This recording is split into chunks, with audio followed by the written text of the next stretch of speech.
우리 주님의 교회가 지향하는 방향성은 한마디로 말하면 초대교회의 모습입니다. 신약교회의 모습을 지향하고 있습니다. 좀 순전하게 2000년 역사 동안에 변질된 교회의 모습 말고 성경에서 그렇다고 하면 그대로 어떻게 보면 이상적이라고도 할 수 있는 성경에 있는 모습의 그대로의 교회를 한번 닮아가 보자. 그게 주님이 원하셨던 교회가 아니겠는가.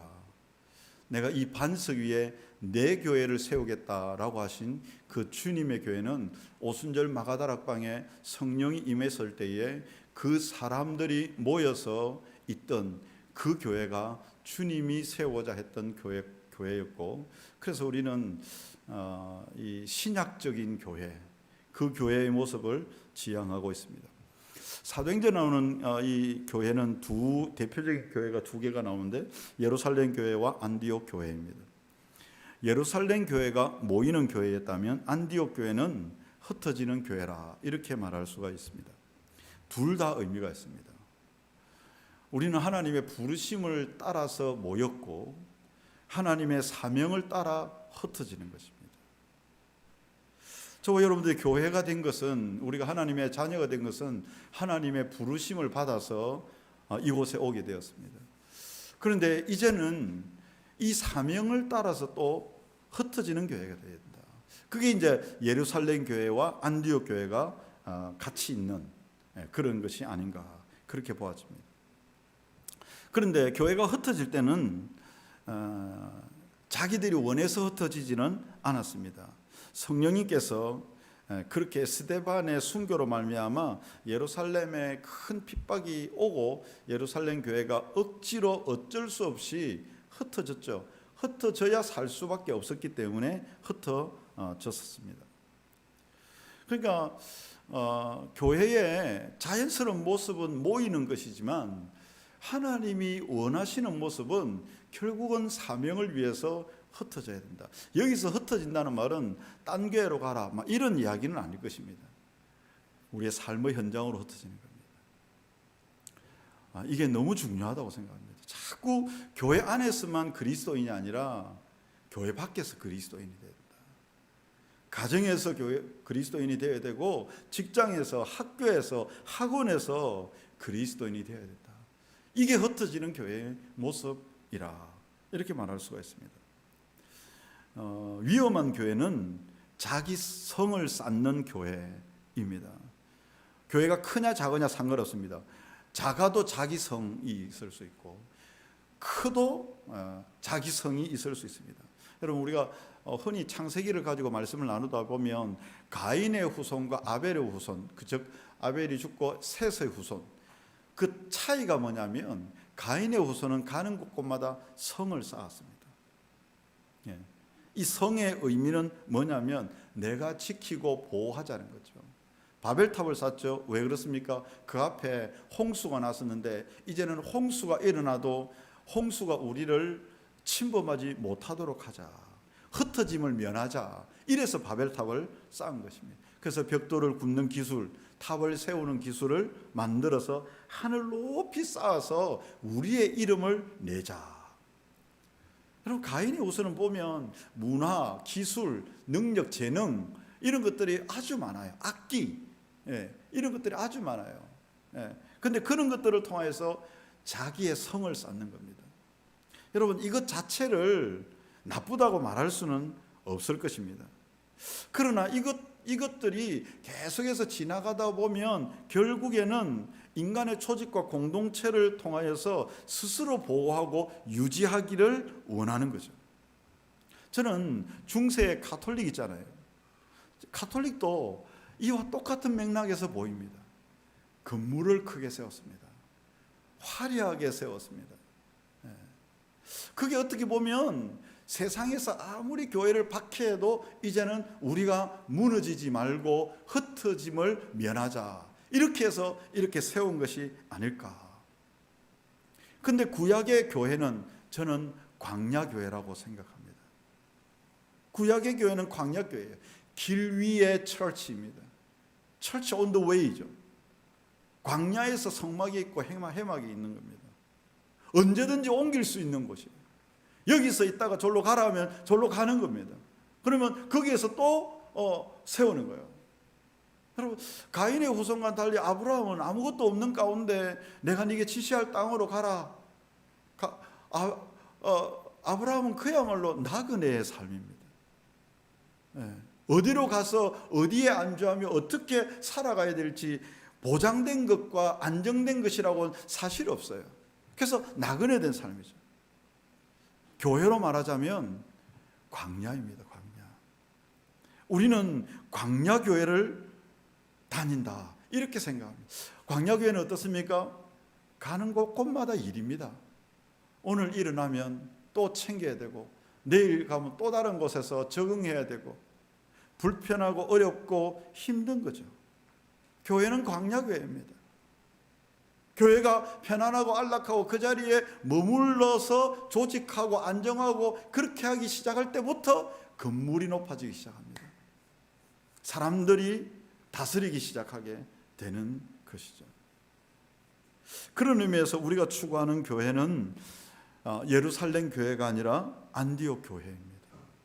부르심을 받아서 모였으면 이제는 사명을 향하여서 흩어지는 교회입니다. 우리가 지향하는 교회는 내부적인 교회가 아니라 외부를 향하고 있습니다. 우리 한국 교회는 교회 안에만 머물 것이 아니라 각자가 있는 가정과 생업과 일터와 학교와 학원으로 가야 합니다. 오늘 읽은 본문에 보면 안디옥 교회가 나와요. 안디옥 교회에 선지자들과 교사들이 여러 있었습니다. 그리고 7명의 이름이 나옵니다. 그리고 2절에 보면 주를 섬기기 금식할 때에 성령이 이르시되 내가 불러 시키는 일을 위하여 바나바와 사울을 따로 세우라 하시니 이에 금식하여 기도하고 두 사람에게 안수하여 보냈다고 합니다. 여러분, 안디옥 교회의 바나바와 사울은 가장 핵심적인 인물 아니겠습니까? 그런데 이 두 명을 따로 세워서 안수하여 기도하고 다른 곳으로 파송하는 것입니다. 보내는 것입니다. 안디옥 교회는 그러니까 교회를 유지하는 교회가 아니라 미션을 처치죠. 선교적인 교회입니다. 여러분, 선교를 지금 해외보다도 우리나라가 더 급합니다.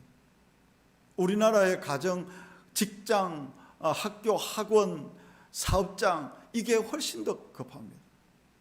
주일날 우리는 모여서 예배를 드리고 월요일부터 토요일까지 흩어지는 미션을 처치로 각자가 있는 곳으로 가는 것입니다. 지난주 우리 금요일에 빛과소금 목장에서 연합으로 모였습니다. 제가 네팔에 갔을 때에 그런 느낌이 들었었는데 그게 뭐냐, 가정에서 모였을 때 초대교회에서 모였으면 꼭 이렇지 않았을까. 사도행전에 나오는 모습 그대로였습니다. 우리나라에서는 이런 일이 별로 없지 않을까 이렇게 생각했었는데 저는 빛과 소금 목장, 연합 목장을 하면서 2000년 전에 신약교회의 모습이 아마 이렇지 않은, 그 당시에는 교회당이 없었습니다. 큰 교회당이나 조직화된 그 어떤 구조적인 것도 아무것도 없었습니다. 그런데 가정에서 브리스길라와 아굴라라고 하는 사람들을 초청한 사람이 있었습니다. 그 집에 교회가 된 거예요. 그러면 올 때 사람들은 음식을 싸들고 왔습니다. 그리고 그 중에 선교사님들이 있었으면 거기에 가서 선교 보고를 하는 거죠. 바울이 선교로 보고를 하는 겁니다. 바나바가 선교 보고를 하는 겁니다. 그러면 그 이야기를 듣고 브리스길라와 아굴라와 그 성도들이 모여 있다가 십시일반 헌금을 하는 거죠. 그 헌금을 가지고 바울과 바나바를 보내는 겁니다. 그와 똑같은 일이 빛과소금 목장에서 그러했습니다. 음식을 싸들고 와서 각자 먹고 선교사님 선교 보고를 하고, 그리고 누구와 어떻게 정해진 금액도 아니었지만 각자가 어린 아기도 헌금을 준비하고 그렇게 해서 선교 보고를 받고 간증도 듣고 그리고 또 다시 파송을 하였습니다. 그리고 함께 축복하며 찬양하고 기도해 주었습니다. 이게 우리가 지금 생각하는 신약적인 교회의 모습이 아닌가. 매주마다 모이는 성전의 예배가 있지만 흩어져서 모이는 목장의 모임이 있는 것이죠. 또 지난 주일에는 강나루 전원교회로 우리가 갔습니다. 우리가 전부 다 교회에서도 짐을 바리바리 싸들고 음식을 바리바리 싸들고, 그래서 저는 광야교회라고 생각합니다. 정해져 있는 어떤 교회가 아니라 틀이 있는, 언제나 가면 기계식으로 자동적으로 모든 것들이 나오고 내가 뭐 움직일 필요도 없고 할 일도 별로 없고 그냥 앉아만 있으면 찬양으로 은혜 주고 기도로 은혜 주고 밥 먹여주고 그 다음에 또 기도도 해주고 막 모든 것들을 서비스를 다 해주는 그런 게 광야교회가 아닙니다. 광야교회는 내가 움직이지 않으면 아무것도 안 되는.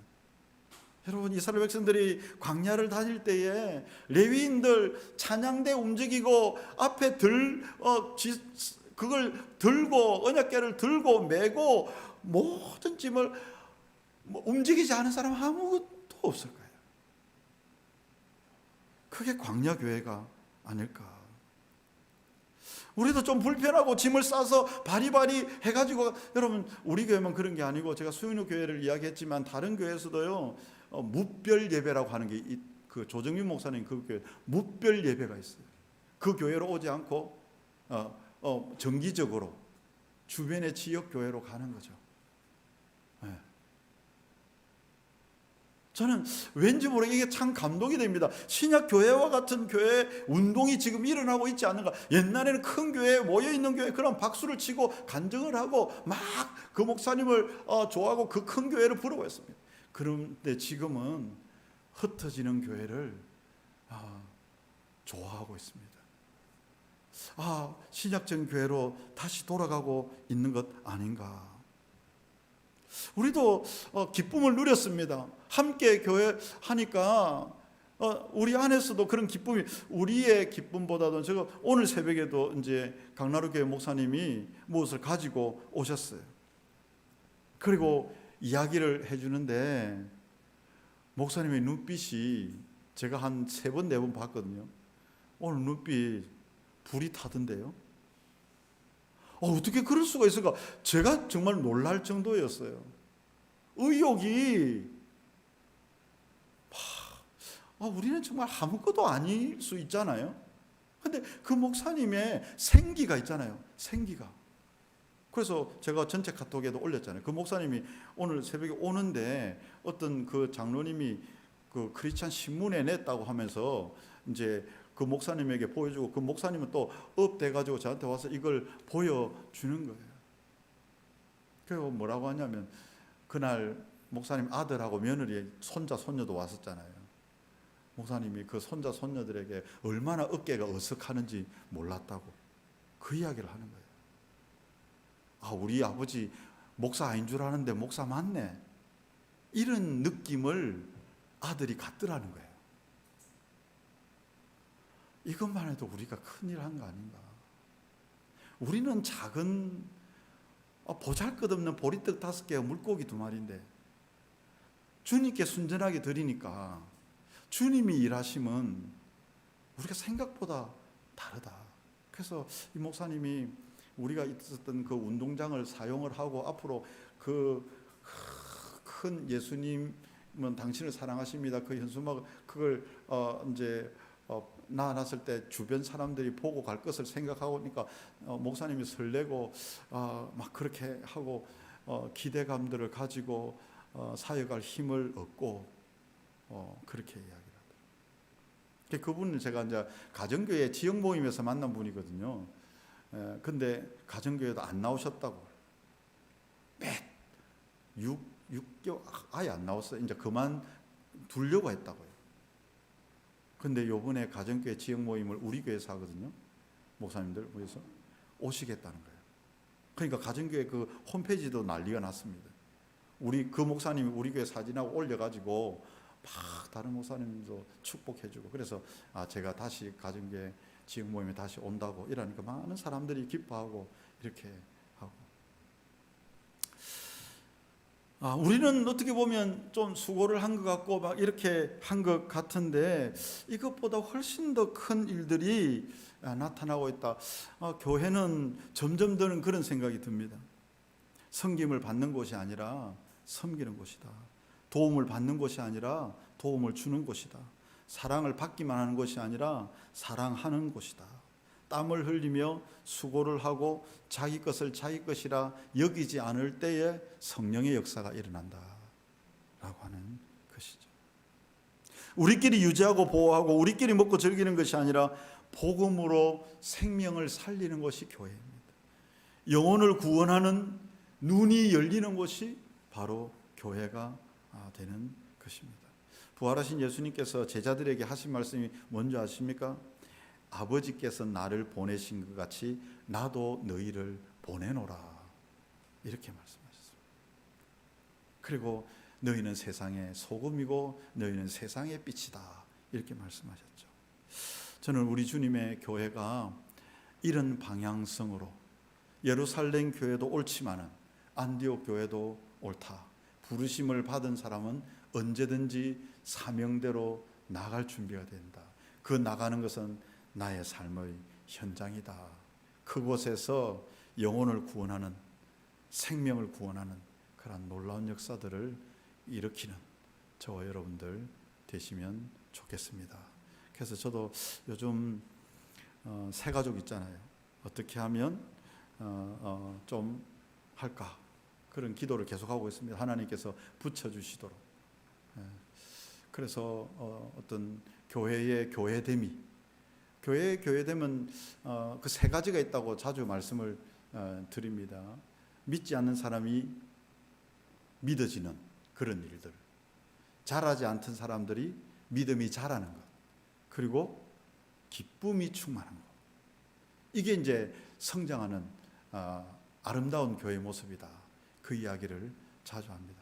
이 세 가지가 우리 주님의 교회에 꼭 있으면 좋겠습니다. 안 믿던 사람이 믿고, 믿는 사람들이 좀 더 성장하고, 그리고 또 항상 해피하고 기쁨이 가득한 그런 교회가 되면 좋겠다. 이게 신약적인 교회, 예루살렘의 교회, 안디옥 교회의 모습이지 않을까. 여러분, 우리 다 같이 이 일들을 위해서 함께 나아갈 수 있으면 좋겠습니다.